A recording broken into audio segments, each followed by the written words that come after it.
Welcome back my YouTube channel sociology life study. और प्रिय विद्यार्थियों, आज की क्लास में एमए सेकंड सेमेस्टर का जो थर्ड पेपर है जेंडर एंड सोसाइटी, उसके इम्पोर्टेंट क्वेश्चंस के बारे में जानेंगे और साथ ही जानेंगे कि उनके आंसर लिखने का तरीका क्या बेहतर रहेगा, कैसे आप उसके आंसर्स लिखें जिससे कि आपको अधिक से अधिक नंबर उसमें आपको मिल जाए। तो ध्यान रखिए, पहले तो मैं आपको ये क्लियर कर दूं कि ये जो क्वेश्चंस मैं आपको बता रहा हूँ ये मेरी अपनी स्वतः मेमोरी के आधार पर है, अर्थात जो पिछले वर्षों के पेपर्स हैं आपके इस पेपर के हुए हैं रुहेलखंड विश्वविद्यालय के, उन पेपरों से मतलब उनका अध्ययन करने के बाद कौन कौन से प्रश्न इस बार इम्पोर्टेंट हो सकते हैं ये मैं स्वविवेक से आपको बता रहा हूँ। कोई गारंटी इसमें नहीं है कि 100% आपको ये प्रश्न मिल ही जाएंगे। तो इन प्रश्नों के अलावा भी आप बहुत सारे जो दूसरे प्रश्न भी इस पे बनते हैं उन पर भी आप अपना ध्यान रखें, उनको भी आप साथ साथ तैयार करते रहें। लेकिन ये क्लास आपको मैं इस मायने में महत्वपूर्ण आपके लिए रहेगी कि मैं आंसर लिखने का तरीका, जैसे मैंने पिछली क्लासों में आपको बताया है कि किस प्रश्न का आंसर आप कितना बड़ा और कैसे लिखें, ये आज की क्लास में भी मैं इस पर चर्चा करूंगा। कि प्रिय विद्यार्थियों, आप जानते होंगे ये सबसे महत्वपूर्ण है कि आपने कितना लिखा है ये जरूरी नहीं होता, बल्कि आपने क्या लिखा है ये सबसे ज्यादा महत्वपूर्ण होता है। तो आप चूंकि मास्टर डिग्री के विद्यार्थी हैं, ध्यान रखिए किसी भी विश्वविद्यालय के हैं आप, चाहे वो रुहेलखंड के हैं, चाहे वो आप आगरा यूनिवर्सिटी के हैं, चाहे आप जम्भेश्वर के हैं, चाहे आप सीसीएस यूनिवर्सिटी मेरठ के हैं, किसी भी यूनिवर्सिटी के विद्यार्थी हैं, विशेष ध्यान रखें मास्टर डिग्री में कि आप क्या लिख रहे हैं, ये सबसे ज्यादा महत्वपूर्ण है। दूसरा, आप जब आंसर लिखना शुरू करते हैं तो वो शुरुआत वाली जो आपका आंसर लिखना का जो तरीका है वो बहुत आपका सही होना चाहिए, बिल्कुल आपका एकेडमिक होना चाहिए वो, और उसमें आप कोई भी गलती ना करें। पहला प्रश्न लिखने में कोई गलती ना करें, और दूसरा प्रश्न की मतलब उस उत्तर की जो शुरुआत जहां से कर रहे हैं वहां पर आप अच्छे से उसकी शुरुआत करें, जो पूछा गया है उसी को वहां पर बताने का प्रयास करें। ये बिल्कुल दिमाग से निकालने के आप बहुत सारे पेज आप अगर लिख देंगे तो आपको बहुत सारे ज्यादा नंबर आपको मिल जाएंगे। ये गलती बिल्कुल मत करिए और आप कोशिश करिए कि सटीक लिखें आप इसका आंसर। तो चलिए समय को बिना गवाए हुए इसको पेपर को शुरू करते हैं। तो देखो, जो आपका सिलेबस है आपका इस जेंडर एंड सोसाइटी का, उस सिलेबस के बारे में आपको बता दूं कि इसमें 4 यूनिट है। पहली यूनिट है social construction of gender and emergence of women's studies. ये फर्स्ट यूनिट आपकी 4 भागों में डिवाइडेड है, gender versus sex, equality versus differences, women in the family, socialization and gender roles. Third, इसमें इसका तीसरा जो ऑप्शन है वो है patriarchy as ideology and practice. And next है इसमें emergence of women's studies. Unit number जो सेकंड है उसमें है theories of feminism, feminist liberalism है, फेमिनिस्ट एसेंशियलिज्म है, फेमिनिस्ट सोशलिस्ट है, और फेमिनिस्ट पोस्ट मॉडर्निस्ट है। थर्ड जो यूनिट है उसमें है gender and society in India. इसमें economy, marginalisation and sexual division of labour, polity reservation of women, religion and culture, women as repositories, cultural practices and traditions, and health and education problems women's encounter.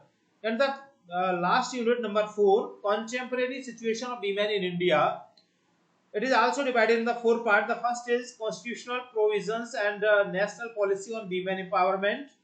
And next is women welfare organizations and agencies.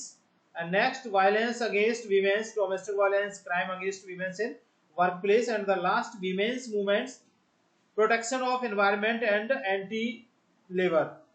तो ये आपका 4 unit का syllabus है, और इस चारों unit के आधार पर कौन कौन से इंपॉर्टेंट क्वेश्चंस आपके बन सकते हैं यहाँ पर मैं उनके बारे में चर्चा करूंगा। तो पहला जो खंड है वो आपको पता होगा ही कि ये आपका सेक्शन ए होता है, और इसमें आपको 8 प्रश्न मिलते हैं जिसमें से आपको 5 करने होते हैं। ध्यान रखिए, इनमें से प्रश्नों का उत्तर लिखते समय आप जो शॉर्ट आंसर टाइप क्वेश्चन है 100 शब्दों से ज्यादा प्रश्न मतलब उत्तर न लिखें। 100 शब्दों से अगर ज्यादा का अगर आप आंसर लिख रहे हैं तो समझ लीजिए कि इसमें आपका टाइम ज्यादा लगेगा। 2 घंटे का पेपर है, मात्र आपका 70 नंबर का होता है। तो आपको निर्धारित समय सीमा में रह करके ही पूरे प्रश्न पत्र को सॉल्व करना है।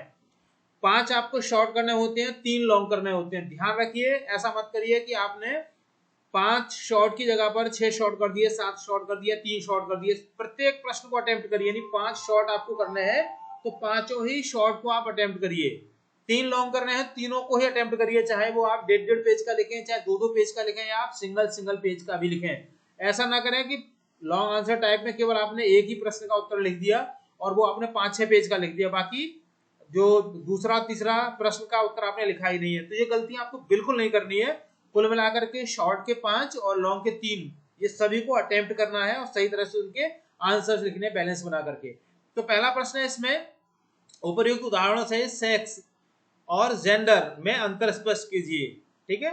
सेकंड क्वेश्चन है, विचारधारा के रूप में पितृसत्ता से आप क्या समझते हैं? What do you understand by the patriarchy as ideology?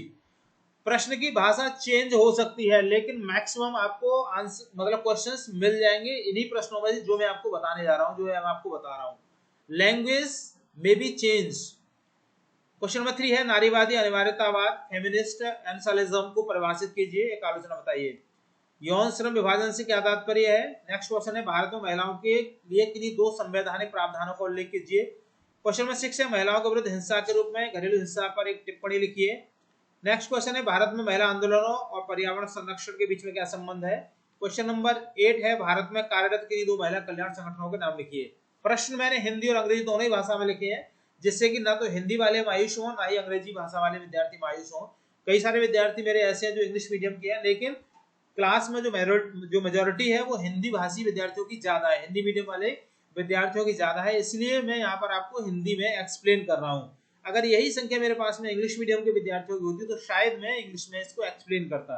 तो इंग्लिश के विद्यार्थियों से विशेष मेरा ये निवेदन है कि आप यहाँ पे जो लिखा हुआ है उसी को आप एक बार पढ़ लीजिए। कहीं कोई क्वेरी है तो कमेंट सेक्शन में लिखकर मुझे जरूर बताइएगा, मैं उसका आंसर वहां पर आपको फटाफट से दे दूंगा। लॉन्ग आंसर टाइप का अगर हम देखें तो पहला प्रश्न है यहाँ पर, discuss the social construction of gender. How does the process of socialization within the family shape gender roles? Explain with examples. अर्थात लिंग के सामाजिक निर्माण पर विस्तार से चर्चा कीजिए। परिवार के भीतर समाजीकरण की प्रक्रिया लिंग भूमिकाओं को किस प्रकार आकार देती है, उदाहरण से समझाइए।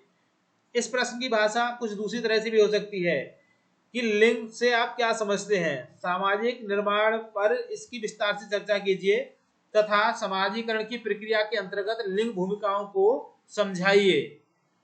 ठीक है, तो लैंग्वेज कुछ भी हो सकती है, वो आप जाने। नेक्स्ट क्वेश्चन है इसमें कि नारीवादी उदारवाद और नारीवाद समाजवाद के प्रमुख सिद्धांतों का आलोचनात्मक परीक्षण कीजिए। महिलाओं की मुक्ति के प्रति उनका दृष्टिकोण किस प्रकार भिन्न है? नेक्स्ट क्वेश्चन है, भारतीय अर्थव्यवस्था और राजनीति में महिलाओं की स्थिति का विश्लेषण कीजिए। हाशियाकरण, यौन श्रम विभाजन और राजनीतिक आरक्षण के प्रभाव की विवेचना कीजिए। नेक्स्ट क्वेश्चन है कि भारत में महिलाओं के सामने आने वाली प्रमुख स्वास्थ्य एवं शैक्षिक समस्याएं क्या हैं, इन चुनौतियों से निपटने के उपाय बताइए। लास्ट क्वेश्चन है लॉन्ग आंसर टाइप क्वेश्चंस में, discuss the various forms of violence against women in contemporary India, especially domestic violence and workplace crimes. Also evaluate the role of women's movement in addressing these issues. अर्थात समकालीन भारत में महिलाओं के विरुद्ध हिंसा के विभिन्न रूपों, विशेषकर घरेलू हिंसा और कार्यस्थल पर अपराध की चर्चा कीजिए। साथ ही इन मुद्दों से निपटने में महिला आंदोलनों की भूमिका का मूल्यांकन कीजिए। तो ये आपका प्रश्न पत्र और आंसर हम लोग देखते हैं कैसे लिखना है। तो शॉर्ट आंसर का मैंने आपको बता रखा है कि आपको 100 शब्दों के अंतर्गत ही लिखना है। आप थोड़ा बढ़ा सकते हैं, नहीं 100 और 150 के बीच में कर सकते हैं। इन शब्दों से ज्यादा अगर आप जा रहे हैं तो इसका मतलब है कि आप अपना नुकसान कर जाएंगे। 100 शब्दों के अंतर्गत ही आपको उस क्वेश्चन का कंसेप्ट को क्लियर करना है। सो राइट डाउन हियर, उपयुक्त उदाहरणों से सेक्स और जेंडर यानी जैविक लिंग और सामाजिक लिंग में अंतर स्पष्ट कीजिए। देखिए सेक्स क्या है, जैविक लिंग है, जेंडर क्या है, सामाजिक लिंग है, एकदम स्पष्ट दोनों में डिफरेंस है। कैसे आप उसको अलग अलग अंतर करेंगे, तो देखो यहाँ पे एक टेबल बना करके मैंने यहाँ पे डिफाइन किया गया है। पहले ही टेबल पे उसका आधार, दूसरे में सेक्स या जैविक लिंग, दूसरे में जेंडर या सामाजिक लिंग। अब देखिए पहले प्रकृति देखते हैं। प्रकृति क्या है, यह एक जैविक और प्राकृतिक अवधारणा है। सेक्स जो है क्या है, जैविक और प्राकृतिक, प्रकृति के द्वारा प्रदत्त है। जेंडर क्या है, यह एक सामाजिक और सांस्कृतिक निर्मित है। निर्धारण कैसे होता है, यह व्यक्ति के क्रोमोसोम, हार्मोन और जननांगों के द्वारा जन्मजात निर्धारित होता है, यानी कि सेक्स जन्मजात होता है। और जब हम बात करते हैं जेंडर की, तो यह समाज द्वारा पुरुषों और महिलाओं के लिए तय की गई भूमिकाओं, व्यवहारों और अपेक्षाओं से तय होता है। स्थिरता के बारे में हम बात करें तो यह सार्वभौमिक और अपरिवर्तनीय होता है, सभी समाजों में समान रूप से होता है। जेंडर के बारे में बात करें तो यह समय, स्थान और संस्कृति के अनुसार बदलता रहता है। एक एग्जाम्पल देख लेते हैं। जो सेक्स का एग्जाम्पल, केवल महिलाएं बच्चे को जन्म दे सकती हैं और स्तनपान करा सकती हैं, यह सेक्स है। लड़कियां कोमल और भावुक होती हैं, उन्हें गुड़ियों से खेलना चाहिए। लड़के बहादुर होते हैं, उन्हें रोना नहीं चाहिए, यह जेंडर है। ठीक है, तो ये एग्जाम्पल है इसके सेक्स और जेंडर के। तो आपने अगर मान लीजिए ये प्रश्न आया है और उसको आपने इतना ही लिख दिया, अब ये देखिए 100 शब्दों में ही लिखा गया आंसर है, ये ज्यादा नहीं है, तो आपका ये जो प्रश्न है 5 नंबर का है, शॉर्ट आंसर टाइप 5 नंबर का है। मैं आपको गारंटी देता हूँ एग्जामिनर आपको 4 नंबर से कम नहीं देंगे अगर आपने इस तरह से लिखा है। और आपने अगर इधर उधर की फालतू बातें लिखी है तो फिर भाई आप जानो। इसी तरीके से यहाँ पर इसको मैंने इंग्लिश ट्रांसलेट करके लिखा है, sociology sex and gender are conceptualized as two distinct dimensions of human identity, same in the translate in English also। ठीक है, तो आप ऐसे यहाँ पर इसको देख सकते हैं।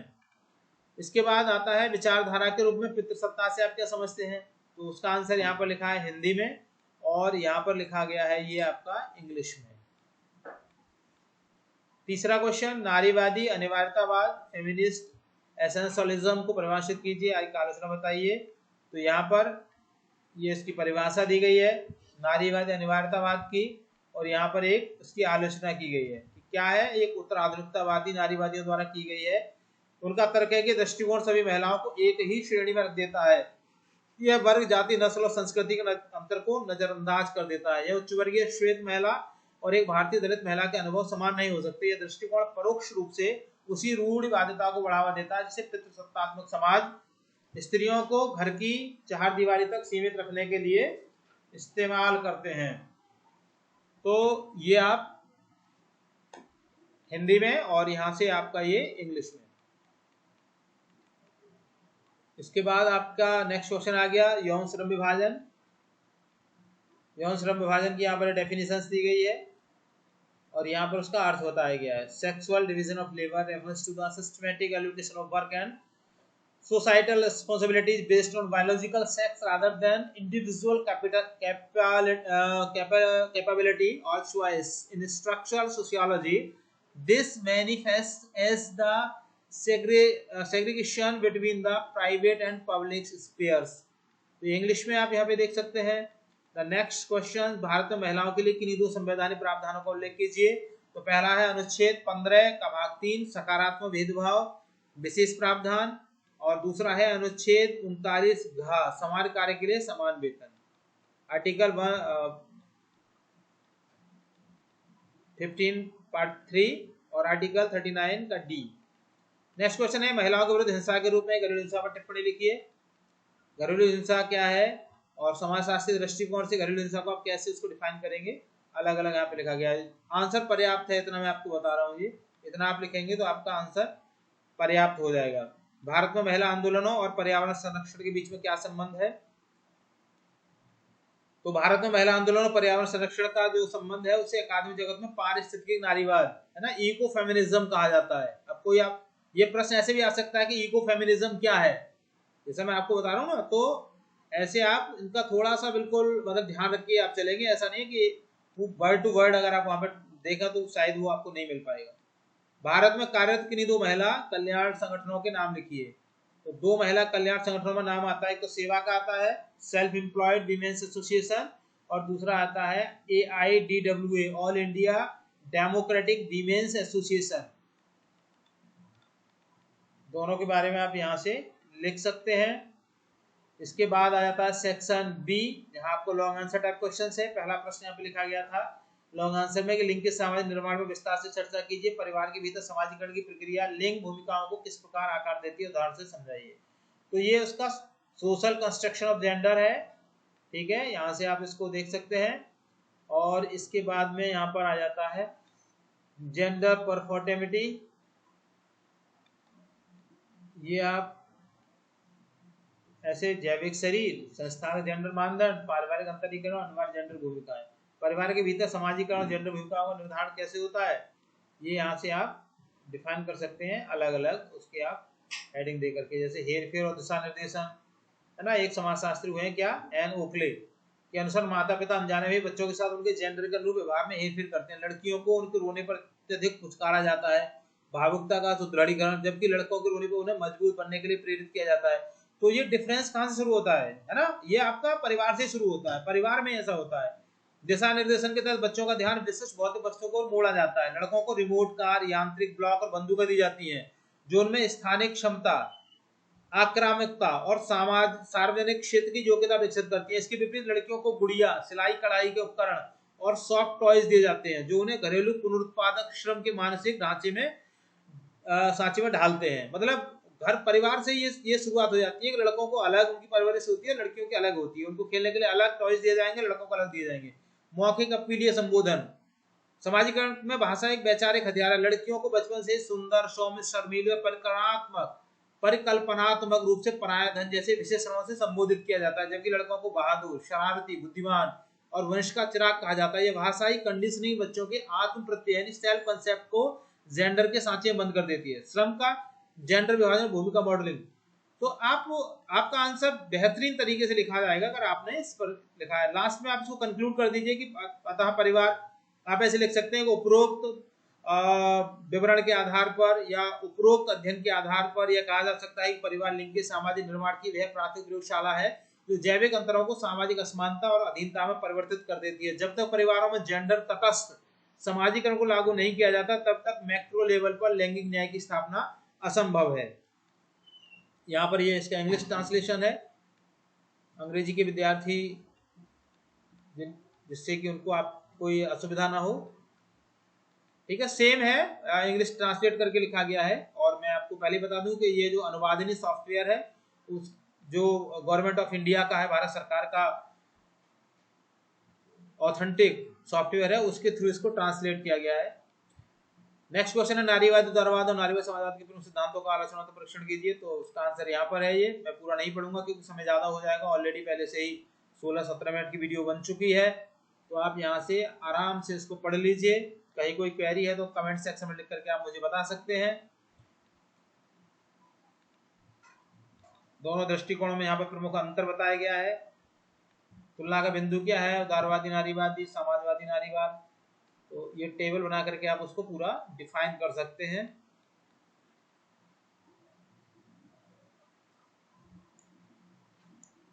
इसके बाद आलोचनात्मक परीक्षण, किस तरह से आप इसकी आलोचना की जा सकती है। देन कंक्लूजन, लास्ट में कंक्लूजन लिखना बिल्कुल मत भूलिए। प्रत्येक लॉन्ग आंसर टाइप में जो आपने आंसर लिखा है उसको कंक्लूड करना बहुत जरूरी होता है। आप समझ लीजिए कि आपके अगर किसी भी 15 नंबर के जो प्रश्न आपने मतलब उत्तर लिखा है 15 नंबर के प्रश्न का, उसमें अगर आपको किसी कारण से 15 में से 10 नंबर अगर आपको मिल रहे हैं और आपने कंक्लूजन भी लिखा है तो समझ लीजिए 12 नंबर आपको मिलेंगे। 2 नंबर आपके ऑटोमेटिकली बढ़ जाएंगे जितने नंबर आपको दिए जा रहे हैं। एग्जामिनर ऑलरेडी आप इन चीजों को बहुत बारीकी से देखते हैं और आपको जो एक्स्ट्रा नंबर है वो इसमें मिल जाते हैं। तो चलिए नेक्स्ट क्वेश्चन है इसमें, भारतीय अर्थव्यवस्था राजनीतिक महिलाओं की स्थिति का विश्लेषण कीजिए। हास्यकरण, यौन श्रम विभाजन और राजनीतिक आरक्षण के प्रभाव की विवेचना कीजिए। ये आंसर आपका यहाँ से हो जाता है। भारतीय अर्थव्यवस्था में महिलाओं की स्थिति, हास्यकरण क्या है और यौन श्रम विभाजन क्या है। ठीक है, आर्थिक हास्यकरण क्या है। उसके बाद यौन श्रम विभाजन और दोहरी मार। भारतीय समाज में यह धारणा घरेलू कार्य केवल महिलाओं की जिम्मेदारी है। जैसा आप जानते होंगे पेट्रियार्की जो सोसाइटी है उसमें ये पूरा पहले से डिसाइड रहता है कि भाई घर में जो काम करना है वो सारा काम केवल और केवल महिला का है, पुरुष इसमें कोई काम नहीं करेगी।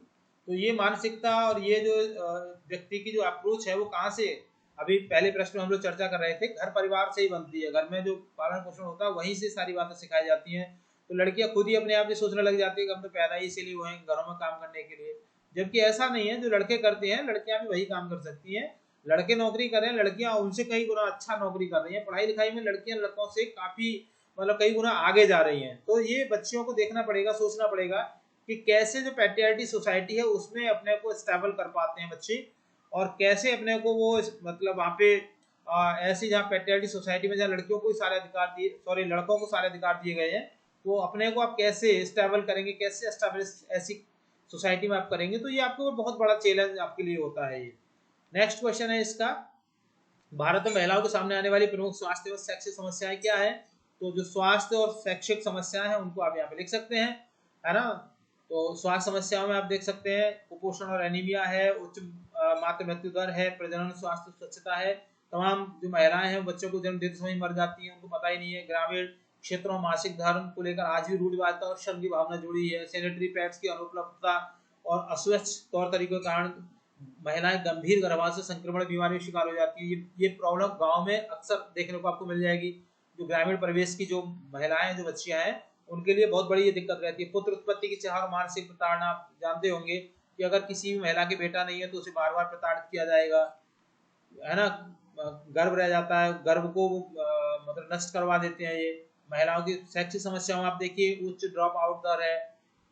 बच्चियों को गांव में अभी भी माध्यमिक स्तर तक अगर गांव में स्कूलों में पढ़ाया जाएगा, आगे पढ़ने के लिए नहीं भेजा जाता है। कम उम्र में शादी कर दी जाती है कि नहीं भाई ये तो बनी ही इसीलिए है कि शादी करके बच्चे पैदा करने हैं, इनको घर में खाने बनाना और कोई काम थोड़ी करना है। डिजिटल विभाजन भी एक बहुत बड़ा चैलेंज है।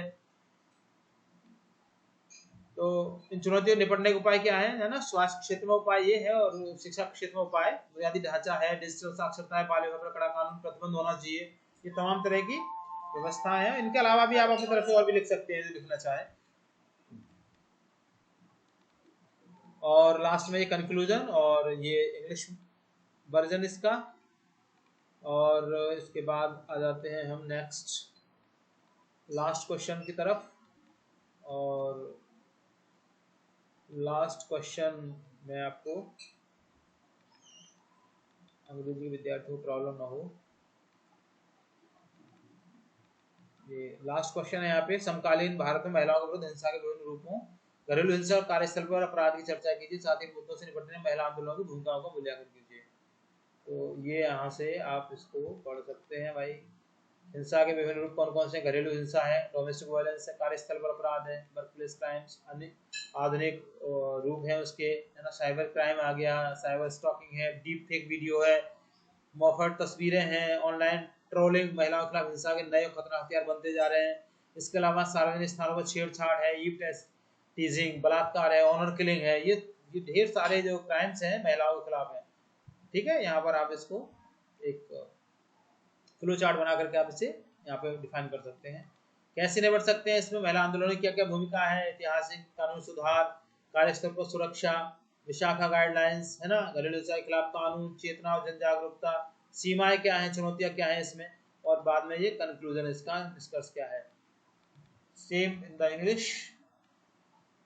और लास्ट मुकाम पर हैं, कोई भी क्वेरी अगर आपकी है प्रिय विद्यार्थियों तो आप मुझे कमेंट सेक्शन में लिख करके जरूर बताइएगा। वीडियो ऑलरेडी लंबी तो हो गई है, लेकिन ये आपके लिए काफ़ी लाभकारी होने वाली है, ऐसी मुझे उम्मीद है। तो ध्यान से पढ़िए, समझिए, और कान आँख खुले रखिए। पूरी तरीके से इसी पर भरोसा मत करिए, इसके साइड में भी आप तैयारी रखिए। ये मेरे द्वारा जो क्लास यहाँ पर दी गई है, ये सिर्फ और सिर्फ मेरे विद्यार्थियों के लिए, डिस्क्लेमर पहले लगा रहा हूँ, कोई इसका दुरुपयोग ना करे, कोई इसका कहीं उपयोग ना करे। केवल और केवल विद्यार्थियों के लिए ही ये क्लास है मेरी। और क्वेरी है तो मुझे कमेंट सेक्शन में लिख करके जरूर बताइएगा। उम्मीद करूंगा कि आपको बहुत अच्छे नंबर इसमें मिलेंगे। तो चलिए, चैनल पर नए हैं तो विशेष निवेदन सब्सक्राइब कर लीजिए। इसके बाद अगली क्लास में मिलेंगे, तब तक के लिए मेहनत से तैयार करिए और आनंद में भी रहिए, प्रेशर मत लीजिए किसी तरह का। ठीक है, क्लास ओवर। जय हिंद।